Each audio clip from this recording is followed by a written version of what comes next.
Queridos amigos, buenos días. Es día lunes 4 de octubre de este año 2021. Comenzamos semana nueva, Dianita, y llega el Comercio TV, señal nacional. Así es, muy buenos días a quienes se integran a esta hora con nosotros. Gracias siempre por su amable sintonía. Robert, los titulares de El Comercio, ¿qué nos tiene para hoy? Importantes, la edición impresa, que ya lo tenemos acá del diario El Comercio. Los títulos más importantes, si lo puede ver en pantalla. Dice: violencia excede límites, la cárcel, y afecta a los vecinos. Gremios piden reactivar el centro. Pandora Papers vincula al presidente Lasso en la filtración masiva de documentos. Hoy la CONAIE y el gobierno van a diálogo. La TRI llega con mejor ritmo. Enhorabuena, el partido es el día jueves. Estos y otros títulos los encuentra en diario El Comercio. En su sección empresa lo puede pedir a su vocero de confianza, claro, o en la tienda de su barrio. El viernes pasado venció el plazo para que el Ejecutivo presente las observaciones o la ratificación sobre la reforma presupuestaria 2021, misma que recibió algunos señalamientos por parte de la Asamblea Nacional. El pasado viernes venció el plazo de 10 días para que el Ejecutivo remita a la Asamblea Nacional una nueva propuesta de la Proforma Presupuestaria 2021 y la Programación Plurianual 2021-2024. Se entendería al parecer que el Ejecutivo ha decidido ratificarse en la proforma inicialmente presentada, pero esto no ha sido comunicado. A la larga, esto lo que termina dando como resultado es que las tensiones entre la Asamblea Nacional y la Presidencia de la República aumenten. La Asamblea habría observado, entre otras cosas, la importancia de asignar suficiente presupuesto para cumplir con las obligaciones de seguridad social, incentivos jubilares, asignaciones a los GAD y universidades. Además, señaló un incumplimiento del incremento anual para la salud y educación. Han existido al menos 4 reveses entre la Asamblea Nacional y la Presidencia de la República. Recuerda usted que el Pleno de la Asamblea Nacional rechazó el ingreso de Ecuador al CIADI, rechazó también a la designación de los miembros de la Junta Monetaria y la Junta Financiera, es decir, la terna que envió el Ejecutivo, estas observaciones a la proforma presupuestaria y la devolución del proyecto de ley de creación de oportunidades. Entonces, entre el aspecto económico específicamente, la relación entre el Ejecutivo y el Legislativo ha sido tensa. Ante la falta de respuesta del Ejecutivo, la Asamblea en un comunicado hace un llamado al gobierno al diálogo y a que mejore sus canales de comunicación. En ese sentido, lo único que podría hacer el Ejecutivo comunicacionalmente es decir que el día viernes pasado no se envió la nueva propuesta porque se ratificó en la propuesta inicial. Informó Valeria Navarro. La bancada del oficialismo calificó de irrespetuoso el pronunciamiento de grupos parlamentarios de oposición sobre la petición de desistir el proyecto de ley impulsado por el gobierno nacional. Expresaron que no se puede marcar las acciones que el Ejecutivo considere.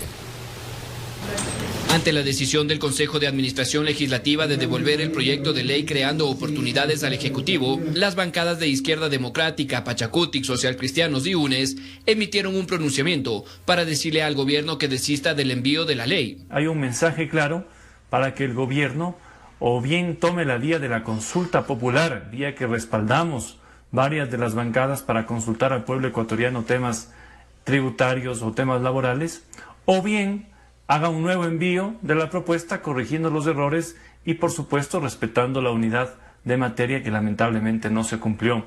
Ante esta postura, desde el oficialismo expresaron que no se pueden tomar atribuciones que solo le competen al gobierno y que desde la Asamblea no le pueden marcar líneas de acción al Ejecutivo. Ellos no pueden marcar la cancha sobre cuál es la línea en la que vamos a conversar y mucho menos decirle al presidente de la República qué puede o no puede hacer. Además, el presidente de la República, Guillermo Lasso, fue enfático en decir que llevará a cabo una batalla democrática para defender su proyecto de ley. Vamos a llevar a cabo una batalla democrática para defender el derecho al trabajo al que tiene cada ciudadano ecuatoriano. Si el mecanismo que así consideran que es la consulta popular, bueno, pues vámonos a una consulta popular y que le consulten a la ciudadanía. Si la clase media está de acuerdo que se golpeen los bolsillos de aquellos, si los trabajadores están de acuerdo que existan mecanismos regresivos a los derechos del trabajador, veamos qué responde la ciudadanía ante aquello. Desde la bancada del Acuerdo Nacional hicieron un llamado a los asambleístas para que rectifiquen su parecer y entablar un diálogo con el gobierno, y explicaron que no descartan la posibilidad de recurrir a una consulta popular para que el pueblo se pronuncie al respecto. Informó Mauricio Sánchez. Y el Ejecutivo y la Confederación de Nacionalidades Indígenas del Ecuador, CONAIE, mantendrán una reunión este lunes para debatir ciertos temas. Uno de ellos es el alza del precio del combustible. Este lunes a las 11 de la mañana se tiene previsto la instalación de la mesa de diálogo entre el movimiento indígena y el Ejecutivo. Los temas a tratarse serían los siguientes. El tema del incremento al precio de los combustibles, el problema de la expansión minero-petrolera en los territorios de los pueblos indígenas y zonas de recarga hídrica. El aumento del precio del combustible es el principal punto de análisis. Sectores indígenas que trabajan en el campo aseguran que este incremento afecta a la producción. Que nosotros manejamos motoguadañas para realizar el trabajo en el campo de la maleza, ¿sí? Y ahí el incremento del combustible afecta. Pero este es un tema en donde la negociación podría tornarse tensa o sin resultados. Respecto del precio de la gasolina, la tesis de este gobierno es que se mantengan las bandas tal como están. Y lo que quiere la CONAIE, los pueblos y nacionalidades indígenas, es que más bien ya se estabilice ese precio. Aquí probablemente la fórmula que aparezca es la de focalizar los recursos que se obtenga del precio de la gasolina justamente en las zonas donde la CONAIE actúa. La expectativa del sector indígena sobre los diálogos genera incertidumbre. Que hemos estado diálogo tras diálogo y los diálogos no han funcionado. El analista político Fernando Carrión considera indispensable las conversaciones entre el Ejecutivo y el sector indígena para evitar conflictos, pues el gobierno al momento afronta una falta de mayoría en la Asamblea y una crisis carcelaria. Que si se suma una tercera, como podría ser un levantamiento, un paro, etcétera, pues la situación al inicio del gobierno se le iría complicando. Se espera que sobre este diálogo existan resultados y puntos en los que se llegue a un acuerdo, informó Valeria Navarro. Jueces de la Corte Nacional de Justicia sancionaron con $800 y pidieron que se inicie una investigación en el Consejo de la Judicatura en contra de 2 abogados del exdefensor del pueblo, Freddy Carrión. Esto por supuestamente dilatar la instalación de audiencia de juicio que finalmente se postergó para este día 14 de octubre. Al parecer, más se tardaron en trasladar al exdefensor del pueblo Freddy Carrión desde la cárcel a la Corte Nacional de Justicia para la audiencia de juicio por el presunto delito de abuso sexual, que está en instalarse, generando el rechazo desde la parte acusadora. Los jueces de la Corte Nacional acaban de diferir la audiencia a pedido del doctor Freddy Carrión, quien acaba de reemplazar a su anterior defensa, y la nueva defensa técnica aduce no conocer el expediente y por tanto, a fin de generar un derecho a la defensa efectivo, solicitan tiempo para poderse preparar. A pesar que los jueces Marcos Rodríguez, Daniela Camacho y Walter Macías acogieron el pedido, sancionaron a la nueva defensa de Carrión con $800, equivalentes a 2 salarios básicos unificados, porque Angélica Porras y Roberto Gómez ya habrían actuado en otras etapas del caso. Por lo tanto, conocían el expediente. ¿Injustamente? Claro que sí, injustamente, porque ellos dicen que hemos pedido e insistido en una solicitud que ya fue rechazada. Sin embargo, por encima de todos los derechos, cuando estamos hablando de un proceso penal, estamos hablando del derecho a la defensa. Como testigo de la Fiscalía fue citado Gabriel Martínez, exministro de Gobierno. El presunto delito contra la pareja del exsecretario de Salud, Mauro Falconi, habría venido de Freddy Carrión el pasado 16 de mayo, luego de aparentemente compartir algunas copas de licor en un departamento en el norte de Quito, en pleno estado de excepción por la pandemia del COVID-19 y cuando estaban prohibidas las reuniones. A mí me llamó el doctor Falconi, eso lo he expuesto con claridad el día del incidente, en el cual él solicitó, como lo mencioné en la Asamblea Nacional, él indicaba que habían personas que habían ingresado a su domicilio y obviamente eso está parte de una investigación que tiene que continuarse y que obviamente se tratará en el juicio. Desde esa fecha Carrión se encuentra detenido y a partir del 15 de septiembre, tras el juicio político en la Asamblea Nacional, dejó de ser defensor del pueblo, informó Héctor Romero. Y la presidenta del Consejo de la Judicatura aseguró que se realizarán las investigaciones pertinentes en torno a la denuncia de Gabriela Beltrán por supuesta falsificación de sus claves judiciales. También se mencionó que ya están listos para los informes de sumarios disciplinarios que se abrieron a funcionarios en el caso de sorteos de las causas de Jorge Yunda. Luego que Gabriela Beltrán presentara una denuncia en el Consejo de la Judicatura por presuntas irregularidades en el sorteo de varias causas a través de procedimientos indebidos como la utilización arbitraria de claves y contraseñas de algunos funcionarios judiciales, aparentemente buscando direccionar los casos a determinados jueces y juezas, la presidenta del organismo, María del Carmen Maldonado, respondió asegurando que se harán las investigaciones que deban realizarse. Tiene que seguir su curso normal. Y nosotros, como somos respetuosos de la independencia judicial, no vamos a interferir ni en este ni en ningún otro proceso. Beltrán está suspendida de sus funciones por posibles irregularidades en uno de los sorteos de acciones constitucionales que en su momento benefició al exalcalde de Quito, Jorge Yunda, con una medida cautelar durante el proceso de remoción del cargo que se seguía en su contra. No puede ser línea de conducta en el Consejo de la Judicatura destituir, sancionar a funcionarios inocentes como Gabriela Beltrán mientras se encubre o mientras se deja intacto todo el esquema de corrupción. Sobre ello, la presidenta del Consejo de la Judicatura señaló que está a la espera de los resultados de la investigación desarrollados en el marco de los sumarios administrativos abiertos en contra de Beltrán y más funcionarios. Aclaro que el Consejo de la Judicatura, como órgano de gobierno, está ya listo y presto a conocer sobre los sumarios disciplinarios que en un momento fueron aperturados por el caso Yunda y que muy pronto daremos a conocer al país la decisión del Pleno del organismo. En Quito informó Adriana Rojas. El vicecanciller del Ecuador mantuvo varias reuniones en Carchi y recorrió los pasos no autorizados en la frontera norte. Aseguró que no existe fecha definida para la apertura del puente internacional de Rumichaca. El vicecanciller ecuatoriano cumplió una importante agenda en Tulcán para conocer en territorio los temas complejos que existen en esta provincia fronteriza, los cuales se han incrementado a raíz de la pandemia por COVID-19. La autoridad considera que pese a que naturalmente las zonas de frontera albergan a ciudadanos de diferentes nacionalidades, el gobierno central ejecutará políticas públicas que inicien por brindar las garantías necesarias para su permanencia. El Ecuador recibe muchos refugiados, inmigrantes, tanto venezolanos como colombianos, incluso de otras nacionalidades, y claro, para el país, para el Ecuador, esto significa una carga adicional muy complicada, pues nosotros primero tenemos que velar por la población local nuestra. Se va a proceder incluso a regularizar a muchos ciudadanos migrantes que tienen esta situación en el país. El diplomático también mantuvo reuniones con los representantes del transporte pesado, quienes han expresado su malestar por la restricción de conducir sus vehículos hacia el vecino país. Las pérdidas económicas serían cuantiosas, producto de constantes averías y accidentes de tránsito que han sufrido sus unidades. El compromiso es insistir con las autoridades competentes a fin de levantar esta decisión unilateral. Nosotros vamos a seguir insistiendo, tanto a nivel de cancillerías, ministerios de transporte, que ya se reunieron en Bogotá hace una semana, en el cual también estuvo presente el ministro Cabrera de Transporte con su contraparte de Colombia.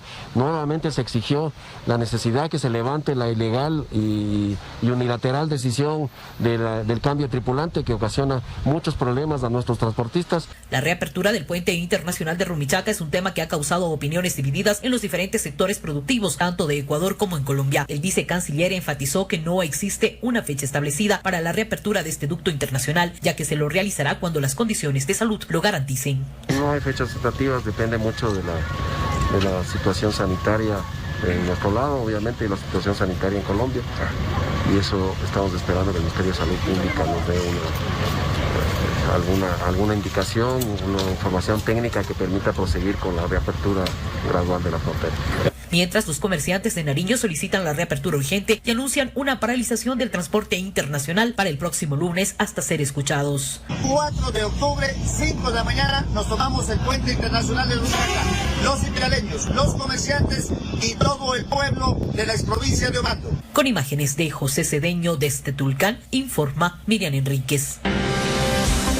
Más adelante, Jorge Yunda dispuesto a dar la cara en juicio por presunto peculado. Al regresar los detalles de esta y otras noticias, continúe con nosotros.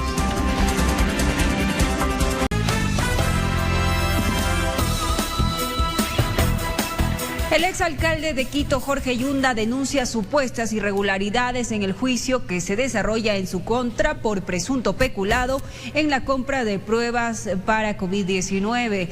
Al haber dejado la alcaldía, anuncia que enfrentará el proceso legal personalmente. Una vez que dejó de ser alcalde de Quito, Jorge Yunda al parecer quiere centrar su atención en el proceso legal que se sigue en su contra y 13 personas más por el presunto delito de peculado por la compra de pruebas para COVID-19. Como le ha caracterizado al exalcalde, siempre estará dando la cara en todos estos procesos legales que se ventilan. Bueno, por supuesto estamos aquí dando la cara, aquí estaremos enfrentando estas injusticias, pero evidentemente saldremos adelante con la ayuda de Dios porque soy creyente y del derecho y de la Constitución. Precisamente dar la cara para defenderse y denunciar supuestas irregularidades que existirían en este proceso legal. Mire, cuando usted ve las declaraciones en la Fiscalía de un auditor que dice que el señor Pablo Celi de la Torre deliberadamente dispuso a que se busquen informes de responsabilidad penal en contra de mi administración, evidentemente es una infamia, es un tema político. Y sí, el tercer día de la audiencia de juicio se desarrolló con el pedido de detención contra el auditor y uno de los testigos de la Fiscalía por presunto perjurio, es decir, mentir estando bajo juramento.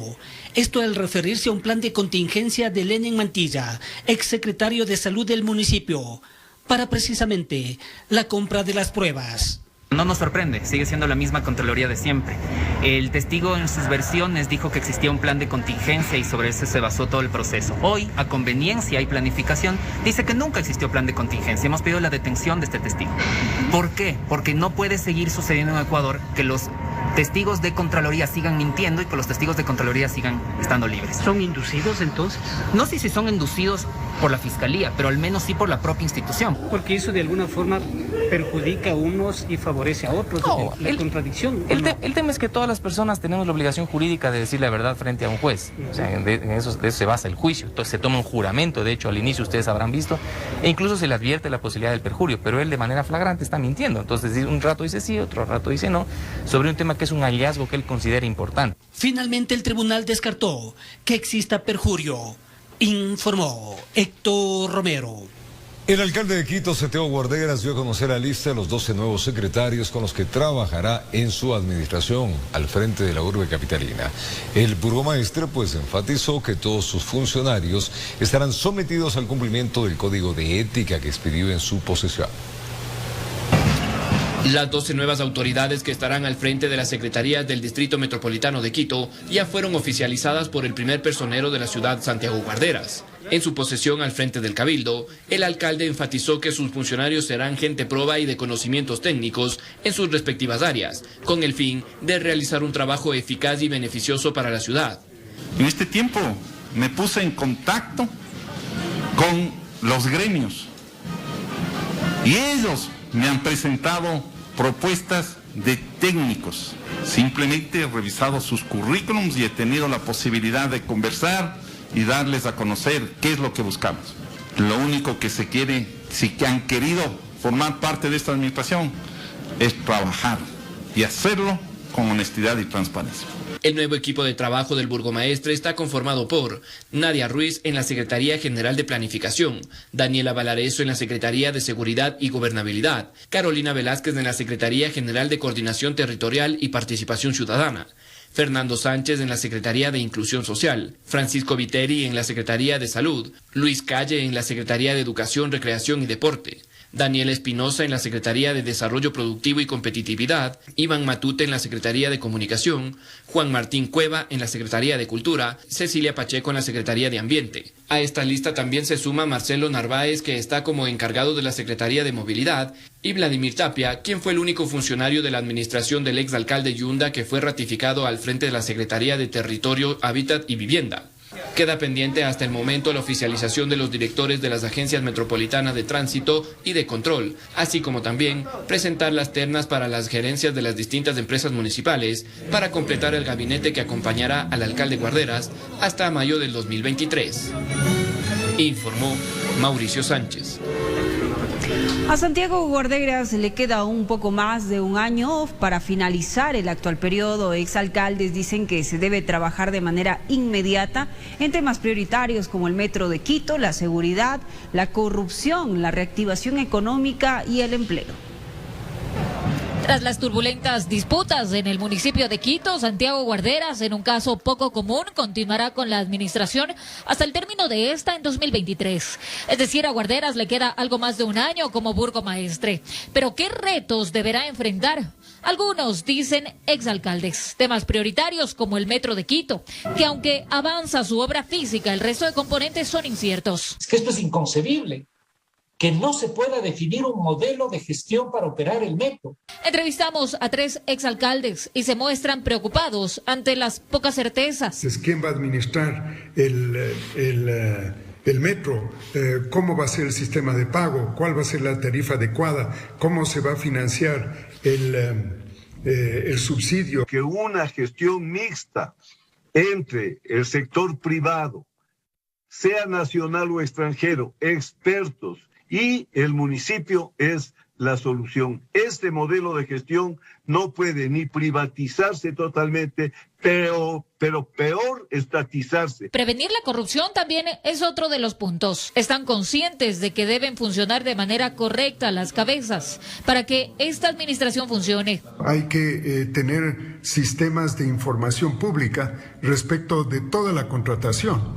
En cuanto a este tema, Paco Moncayo dice que hay que ir más allá. La creación de una comisión, por ejemplo, para evitar la corrupción. Que sea una comisión cívica totalmente separada de la municipalidad. La recuperación de la economía también es crucial, afirman. La inseguridad, otro de los puntos. Los capitalinos están cansados de los robos que se han convertido en el pan de cada día. Trabajo que se debe hacer de manera articulada con la Policía Nacional. Sería fundamental restituir un Consejo de Seguridad Metropolitano que se reúna quincenalmente y que haga un seguimiento exhaustivo de cuáles son las cifras, cuáles son las zonas, cuál es la información, cuál es el tipo de delito. Este es un tema vital. Exhortan además al Consejo Metropolitano a que arrime el hombro, ya que hay bastante que hacer, recalcan. Yo esperaría ver un consejo y un alcalde preocupado en esos temas, no preocupados ni en el reparto, ni preocupados en las acusaciones de unos contra otros. Informó Marilyn Caramilla. Y desde este mes de octubre, los buses de transporte público en la ciudad de Quito podrán circular con el 100% del aforo establecido. Así lo dispuso el alcalde de la ciudad, Santiago Guarderas. A su vez también se estableció mantener la medida de hoy no circula con el cronograma del mes de septiembre. Basado en el informe técnico de la Secretaría de Movilidad que recomendó autorizar el aforo completo para los buses de transporte público en Quito, el burgomaestre Santiago Guarderas dispuso que desde el 1 de octubre las unidades del Ecovía, trolebús, alimentadores y demás buses convencionales que brindan el servicio de transporte en la capital puedan circular por la urbe con el 100% de la capacidad de pasajeros. En la disposición también se especifica que la autoridad competente emitirá un manual de aplicación de la normativa para controlar el cumplimiento de las medidas de bioseguridad, tanto de los pasajeros como de transportistas. El alcalde Guarderas también dispuso la continuidad del plan de restricción vehicular Hoy No Circula desde el 1 de octubre hasta el 31 del mismo mes, manteniendo el mismo calendario que se aplicó en septiembre pasado. Es así que los vehículos cuya placa terminen en 0, 1, 2 y 3 no podrán circular los días lunes. Los que terminan en 2, 3, 4 y 5 tendrán la prohibición de transitar los martes. Para los automóviles que su placa termina en 4, 5, 6 y 7, el día de restricción será el miércoles. Los números 6, 7, 8 y 9 no podrán circular los jueves. Y los días viernes, la restricción será para las placas 0, 1, 8 y 9. Dejando los fines de semana y feriados con circulación libre en todo el distrito metropolitano. El horario de la restricción vehicular será desde las 7 de la mañana hasta las 19 horas, excepto para los portadores de salvoconductos, sector productivo, estratégico o los que se fijen en el instructivo de la Secretaría de Movilidad, informó Mauricio Sánchez.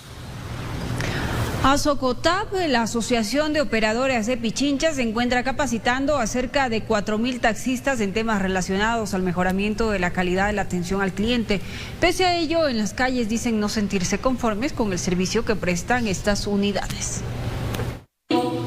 Así es como los taxistas, quienes forman parte de Asocotap, la Asociación de Operadoras de Pichincha, reciben sus capacitaciones para mejorar la calidad de su servicio, en especial la calidad de atención al cliente. Así afirma Carlos Santos, presidente de este gremio. El servicio al cliente nos pide el Código Municipal. Cada compañero que ya ha recibido la capacitación sabe cómo presentarse ante el cliente. Afirma además que como gremio no han tenido apoyo y por eso ha sido necesario trabajar con empresa privada, coordinando aspectos como precios económicos. En precios sumamente bajos en lo que es la parte económica, para así poder coordinar y saber en qué estamos o qué tipo de servicio estamos dando.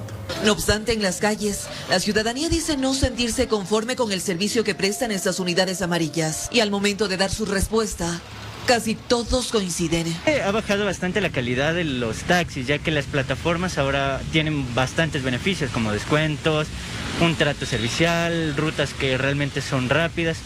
Y eso gana bastante al servicio de taxis. La verdad, muy malo. Primeramente por el servicio. Y segundo, porque hay plataformas ahora de taxis que la tarifa mínima es 1.30. En cambio aquí los señores de esta zona cobran 1.75 la mínima. Y es por eso, para evitar que esto pase y para mejorar la calidad de atención al cliente, así como brindar excelencia en su servicio, que cerca de 4.000 taxistas recibirán estas capacitaciones a lo largo de 3 meses. Informó Ismenia Solórzano. Al retornar en Yaruquí, al oriente de Quito, sujetos armados protagonizaron un violento asalto a un local de venta y accesorios de celulares. Con estas y otras informaciones, ya venimos.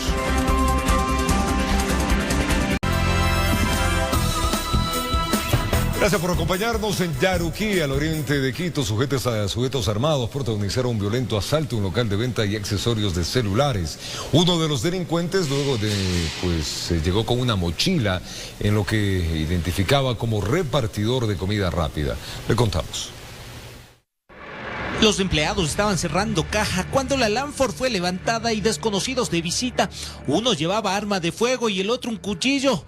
Los trabajadores imaginaron lo peor y no se equivocaron. Al local ingresaron 3 sujetos. La violencia que derrocharon prácticamente fue el mismo infierno terrenal. No sabíamos ni cómo actuar ni de qué manera estar, porque nos amenazaron de manera con un arma y un cuchillo. Uno de los delincuentes cargaba una maleta que lo identificaba como repartidor de comida rápida, pero en esta oportunidad no llegó a entregar alimentos, llegó a empacar teléfonos y accesorios. Con esta fachada prácticamente la evidencia del delito pasaba desapercibida. Me tiró al piso, me pateó y prácticamente me buscaba la parte de los bolsillos y me decía que dónde está la plata. En el distrito metropolitano de Quito, la policía ha puesto especial énfasis en el control a motocicletas. Ha identificado que bajo la fachada de delivery, los delincuentes intentan operar libremente, que la mayoría de los involucrados en acciones al margen de la ley que han sido capturados son extranjeros, especialmente venezolano y colombiano. El caso de Yaruquí no es un hecho aislado. Existen denuncias de perjudicados que han sido sorprendidos por quienes bajo la cortina de entrega de alimentos a domicilios forman parte de bandas delictivas dedicadas al robo a personas, viviendas y unidades económicas. Estamos interceptando a todas aquellas motocicletas que bajo esa figura de la venta de comida o el traslado de comida desde un lugar hacia los domicilios, lamentablemente esta gente está cometiendo delitos. El video revela que los delincuentes se pasean por el local con el dedo en el gatillo, insultando, gritando y pateando. Tenían el mando del almacén. En esta oportunidad se llevaron equipos y accesorios valorados en más de $4,000. Y al verse tan asustado, como no sabía dónde estaban los teléfonos, prácticamente me comenzó a patear en el piso. Un nuevo caso que se suma a las decenas y decenas que han quedado grabados en cámaras de seguridad. En Quito informó Iván Casamen. Y en el sur de Quito fueron capturados 3 sospechosos de causar zozobra bajo la modalidad de asalto y robo con revólver. Estos sospechosos utilizaban como fachada un vehículo tipo taxi. Hablan que serían integrantes de una organización delictiva. El vehículo amarillo tipo taxi habría sido identificado en varios puntos del sur de la capital por las víctimas. El modus operandi: circular perfilando personas solas o vulnerables para, con armas de fuego, despojarlas de celulares, billeteras y carteras. Iban perfilando a sus víctimas, personas que estén en las paradas de estos de autobuses, que estén solas. Al menos una decena de denuncias fueron claves para identificar al carro amarillo. Incluso algunos de los afectados alcanzaron a copiar la placa del vehículo con las características de agentes de la policía judicial. Les seguían los pasos hasta que apareció por el sur de Quito y en el interior 3 personas que al percatarse que eran vigilados intentaron darse a la fuga. Esta estructura hoy delictiva, hoy desarticulada, lo que hacía es circular por los sectores desde el terminal de Quitumbe, el Recreo, hasta la Villa Flora. Según la policía tenían la fachada perfecta. No es el primer caso ni será el último, pero con esta modalidad la delincuencia busca evadir los controles y circular por las calles perfilando víctimas. En poder de uno de los sospechosos encontraron un arma de fuego tipo revólver. En horas pico, en mediodía y en horas de la tarde, 16 horas hasta las 18 horas. Mientras en el distrito Calderón, en el sector Bicentenario, fueron capturados 2 extranjeros que con varias herramientas estaban violentando las seguridades de un departamento donde se encontraba una niña de 11 años de edad sola. Los cuales al ver la presencia policial inmediatamente se dan a la fuga y son interceptados metros más adelante en una quebrada del sector. En esta oportunidad, la solidaridad de los vecinos que llamaron a la policía evitó el robo y sobre todo salvaguardó el bienestar de la pequeña. En Quito informó Iván Casamen. Y en el sur de Quito, un hombre de 40 años de edad fue asesinado. Los presuntos responsables fueron capturados. El crimen respondería a un problema con sus amistades. En un inicio habrían ingresado al departamento 2 personas, el propietario y la visita, más tarde 2 más. Presumen que hubo una riña y todos atacaron al anfitrión. El hombre de 40 años de edad fue encontrado sin vida, tenía una huella de haber sido ahorcado. Presentaba huellas de defensa y huellas de violencia con un elemento constrictor alrededor del cuello, es un cable. Las seguridades del departamento no fueron violentadas, es decir, que ingresaron como invitados. La policía ha descartado por el momento que el móvil del crimen haya sido el robo. De por medio habría otros intereses más allá de la amistad. Las prendas de vestir, nos encontramos todavía en un análisis, presumimos que son las del hoyo Oxiso, ya que se encontraba el cuerpo semidesnudo. El error que cometieron los 3 sospechosos es que uno de ellos se llevó el celular del difunto. El GPS permitió a los agentes de la policía llegar hasta el cuarto donde vivían los venezolanos. El menor de edad reveló dónde estaban sus amigos y fueron encontrados lavando carros. Al rato que llega la policía, unos ciudadanos salieron en precipitada carrera, se subieron al 3er piso y se botaron a otro inmueble. Comenzó las investigaciones. En el departamento la policía encontró algunas evidencias, de ahí que en la reunión hubo licor y otros gustitos más. Presumiblemente existió una riña por versiones de moradores. Al 10º mes del 2021, en la capital, se reportan 106 muertes violentas. En Quito informó Iván Casamen. Y 3 sujetos sospechosos de robar un local comercial ubicado en el sector de Bomasqui, norte de la ciudad de Quito, fueron detenidos por la Policía Nacional. En el poder de estos antisociales se encontró armas de fuego, armas blancas, una decena de teléfonos celulares y dinero en efectivo. Se hicieron pasar como clientes para no levantar sospechas y aprovechar el mínimo descuido de los trabajadores del local para hacer de las suyas. En video quedó grabado cómo inclusive uno de los sujetos tomó un cuchillo que se encontraba encima del mostrador del lugar para pasárselo a su compinche y empezar con el atraco. Y como si se hubieran coordinado, en cuestión de segundos, uno de los sujetos se abalanzó a desvalijar a 2 ciudadanos que se encontraban en el sitio, mientras el otro, con improperios y amedrentamiento, pidió que le entreguen todo el dinero de la caja.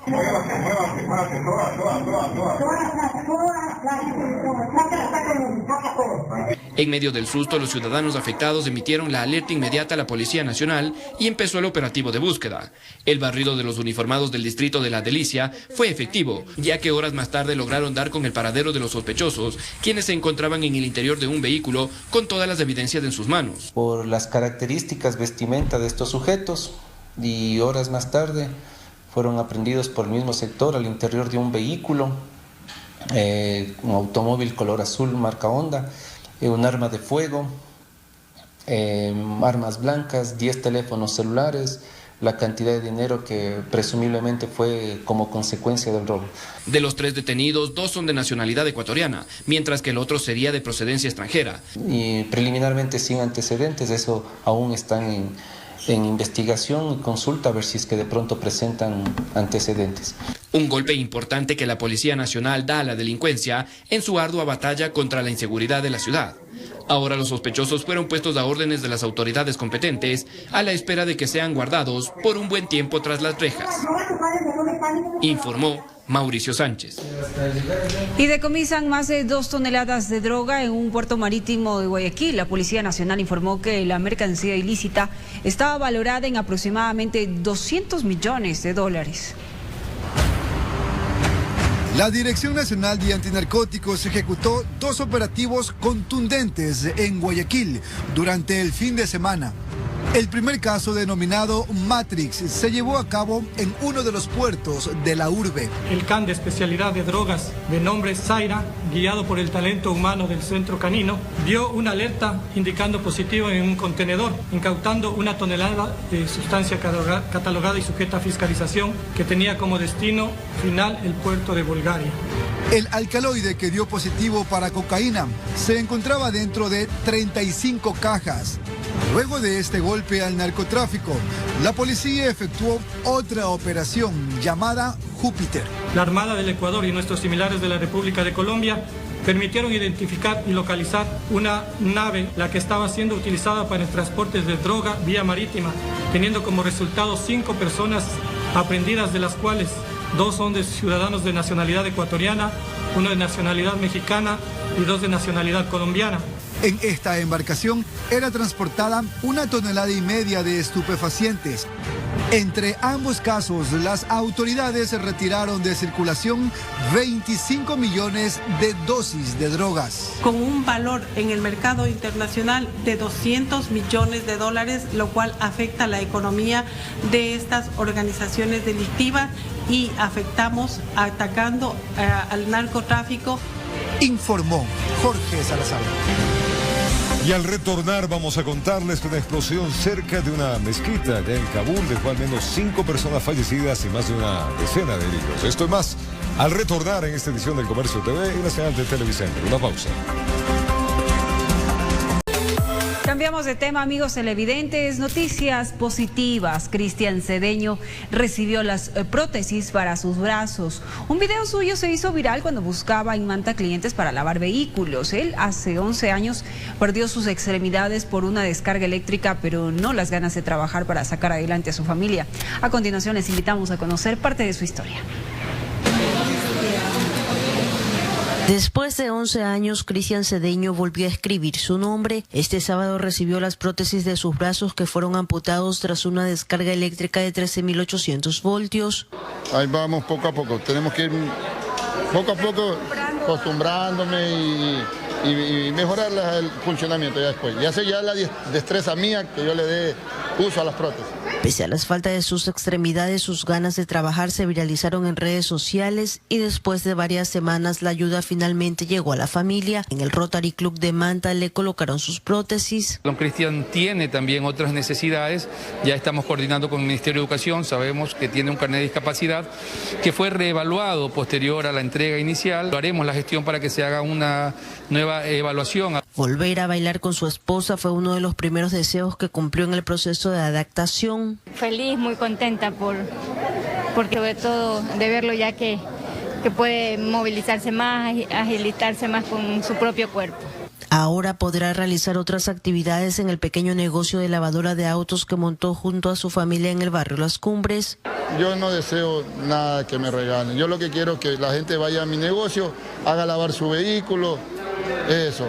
Cristian Cedeño recibió las prótesis en el marco de una campaña nacional donde más de 200 personas entre adultos y niños de todo el país fueron beneficiados. Muy resistentes al agua dulce, al agua salada, puede articular de manera cómoda, coger todos los artículos necesarios como desde una pluma, desde una escoba, desde una herramienta de trabajo. Con cámaras, Eduardo García desde la provincia de Manabí, informó Wendy Delgado.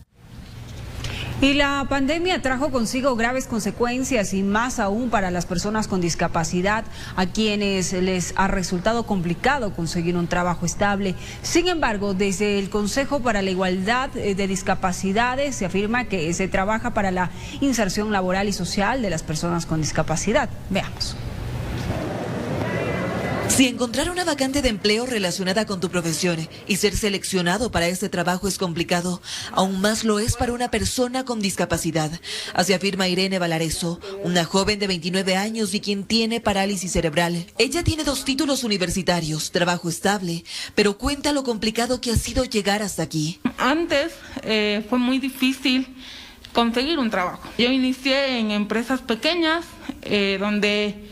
Claro, lo hicieron por cumplir la cuota laboral. Llegas a un determinado número de empleados y necesitas empezar a contratar personas con discapacidad. Si bien para Irene el tema de inclusión laboral para personas con discapacidad ha tomado relevancia durante los últimos tiempos en el país, cree que los esfuerzos no parecen ser suficientes. La sociedad también tiene una corresponsabilidad para investigar y para entender la discapacidad. Tatiana Escobar es secretaria técnica del Consejo para la Igualdad de Discapacidades y cuenta que el porcentaje obligatorio de contratación de personas con discapacidad es del 4% en empresas que cuenten con más de 25 empleados. Son 9.863 empresas en el Ecuador que tienen más de 25 trabajadores y tienen que ser también estos 25 empleados con contratos con derechos laborales. Las estadísticas son claras. Según el Ministerio de Trabajo, en febrero de 2020, es decir, antes de la pandemia, se encontraban activas en el ámbito laboral 68.688 personas. Pero para julio de este año, la cifra se redujo a 62.298. El ámbito educativo es el que va a crear las oportunidades, porque va a dar la posibilidad de que las personas tengan más herramientas para la inserción laboral. Y es que así, mediante la inserción laboral se permitirá a las personas con discapacidad mejorar sus condiciones de vida y apoyar al desarrollo del país a través de un trabajo productivo. Informó Ismenia Solórzano.